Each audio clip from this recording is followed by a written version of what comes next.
সর্বপ্রথমে মহান ঈশ্বরকে ধন্যবাদ দিই, সকলকে জয় যিশু।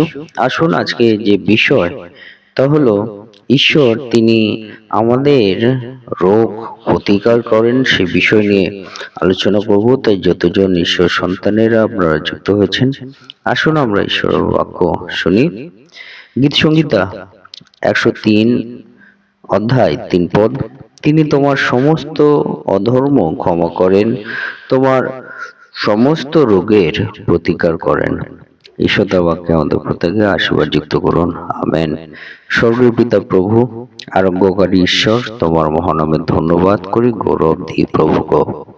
প্রভু, আজকে আবার একটি নতুন দিন দিয়েছো, আর এই দিনে তোমার চরণতলে আমাদের জীবনকে সমর্পিত করি। পিতা, এই দিনে, এই পবিত্র দিনে তোমার দয়া, তোমার করুণা তুমি বর্ষিত করো পিতা। তোমার সেই পবিত্র হস্ত আমাদের মস্তকে তুমি রাখো পিতা, এবং যেখানে দুর্বলতা আছে, অসুস্থতা আছে প্রভু, তুমি স্ক্যান করে তুমি বার করো প্রভু গো, এবং তুমি আরোগ্য প্রদান করো পিতা। ও পিতা, আমরা তোমাকে অর্ডার করি না, কিন্তু প্রভু গো বিনয় করি প্রভু গো, প্রার্থনা করি প্রভু গো।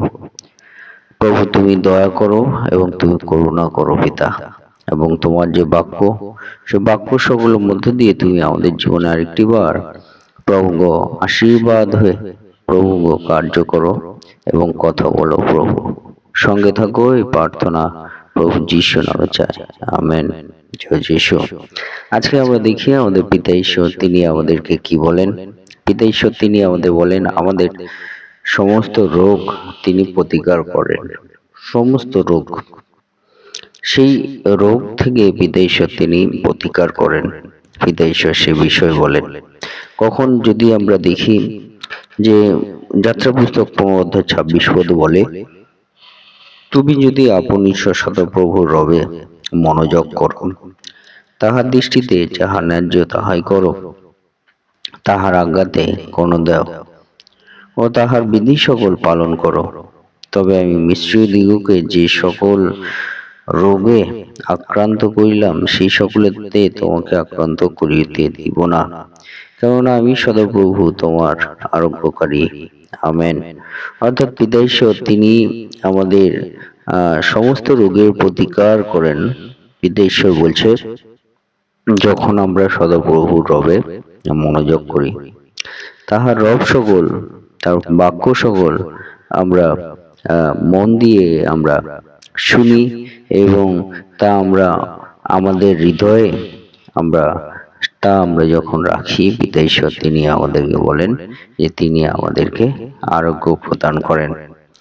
যেগুলো মিশ্রীয় দিগকে, অর্থাৎ পিতা ঈশ্বরকে যারা বিশ্বাস করছে না, তাদের মধ্যে যে রোগ আক্রান্ত হয়েছে, সেই রোগগুলো পিতা ঈশ্বর কিন্তু আমাদেরকে আক্রান্ত করতে দেবেন না। আমাদেরকে পিতা ঈশ্বর বলছেন তিনি আমাদের আরোগ্যকারী ঈশ্বর, হালেলুয়া। তিনি আমাদের আরোগ্যকারী ঈশ্বর। এবং আমরা যদি দেখি যে আমাদের মানসিকভাবেও পিতা ঈশ্বর কিন্তু তিনি আমাদেরকে আরোগ্য প্রদান করেন। পিতা ঈশ্বরের চরণতলে যখন আমরা আসি, আত্মিক দিক থেকেও পিতা ঈশ্বর তিনি আমাদেরকে আরোগ্য প্রদান করেন, ঈশ্বরের শান্তি প্রদানের মধ্য দিয়ে, হালেলুয়া। তাই পিতা ঈশ্বর তিনি আমাদেরকে বলছেন যে তিনি আমাদেরকে আরোগ্য প্রদান করেন। তা পিতা ঈশ্বর তিনি যখন বলেন যে হে পরিশ্রান্ত ভারাক্রান্ত লোক সকল আমার নিকটে আসো, আমি তোমাদেরকে বিশ্রাম দেব, আর সে মধ্য দিয়ে পিতা ঈশ্বর তিনি আমাদেরকে শান্তি প্রদান করেন এবং আমাদেরকে আরোগ্য প্রদান করেন। যদি আমরা দেখি এখনকার মেডিকেলি যে ভাষায় বিভিন্নভাবে দেখা যাচ্ছে রিসার্চ করে, যে মানুষ যখন টেনশন করে, চিন্তা করে, হতাশা করে, তখন তাদের জীবনে বিভিন্ন ধরনের রোগ সৃষ্টি হচ্ছে। বিভিন্ন ধরনের রোগ সৃষ্টি হচ্ছে যখন তারা চিন্তা করে, হতাশা হয়, তখন সেই রোগগুলো সৃষ্টি হচ্ছে। পিতা ঈশ্বর তিনি আমাদেরকে যখন আমরা তার চরণতলে আসি, তার শান্তি আমাদেরকে প্রদান করেন। আমাদের জীবন থেকে সেই চিন্তা, হতাশাগুলো পিতা ঈশ্বর তিনি দূর করেন। তা থেকে কিন্তু আমাদের আরোগ্য প্রদান হয়। কিন্তু আধুনিক মেডিকেল ভাষায় যদি দেখা যায় যে মানুষ চিন্তা করার মধ্য দিয়ে, টেনশন করার মধ্য দিয়ে, হতাশা হওয়ার মধ্য দিয়ে, দুঃখ হওয়ার মধ্য দিয়ে, যন্ত্রণা পাওয়ার মধ্য দিয়ে কিন্তু তাদের বিভিন্ন ধরনের রোগ সৃষ্টি হচ্ছে এমনি থেকেই, এই চিন্তা করার ফলে। কিন্তু পিতা ঈশ্বরের চরণ তলে আমরা যখন আসি, পিতা ঈশ্বর আমাদের এই চিন্তা সকল দূর করেন, টেনশন সকল দূর করেন, হতাশা সকল দূর করেন, আমাদের জীবনে ব্যথা সকল পিতা ঈশ্বর তিনি দূর করে থাকেন। আর সে মধ্য দিয়ে কিন্তু পিতা ঈশ্বর কিন্তু আমাদের শারীরিকভাবে যে রোগগুলো সৃষ্টি হয় তার থেকে এই আমাদেরকে কিন্তু রক্ষা করে চলেছেন। এই টেনশন, চিন্তা, দুশ্চিন্তা এগুলো দূর করার মধ্য দিয়ে পিতা ঈশ্বর কিন্তু আমাদেরকে আরোগ্য করে চলেছেন যখন আমরা পিতা ঈশ্বরের চরণ তলে আসি। তাই আমরা দেখি যে পিতা ঈশ্বর তিনি আমাদের রোগের প্রতিকার করছেন। হালেলুয়া। এবং গণনা পুস্তক 12 অধ্যায় 13 পদে বলে, মসি সদাপ্রভুর কাছে ক্রন্দন করিয়া কহিলেন, হে ঈশ্বর, বিনয় করি ইহাকে সুস্থ করো। আমেন। আর আমরা দেখি আমরা ঈশ্বরের সন্তান তারা যখন অন্যের জন্য প্রার্থনা করে আর সে প্রার্থনার মধ্যে দিয়ে সুস্থ হয়। তাই পিতা ঈশ্বর তিনি আমাদেরকে বলছেন যে যারা ঈশ্বর সন্তান আছে তারাও যদি প্রার্থনা করে আপনার জন্য, সে মধ্যেও কিন্তু আপনি আরোগ্য পেতে পারেন। পিতা ঈশ্বর এই মসির জীবনের মধ্যে দিয়ে আমাদেরকে একটি ঘটনা তিনি আমাদেরকে বলতে চান যে আপনার পরিচিত কোনো সন্তান যারা প্রভুকে ডাকেন, প্রভু যিশুকে ডাকেন, তাদের কাছেও যদি আপনার প্রার্থনা আপনি রাখেন, তাদের প্রার্থনা পিতা ঈশ্বরের কাছে পৌঁছালে পিতা ঈশ্বর কিন্তু আরোগ্য প্রদান করেন। হালেলুয়া।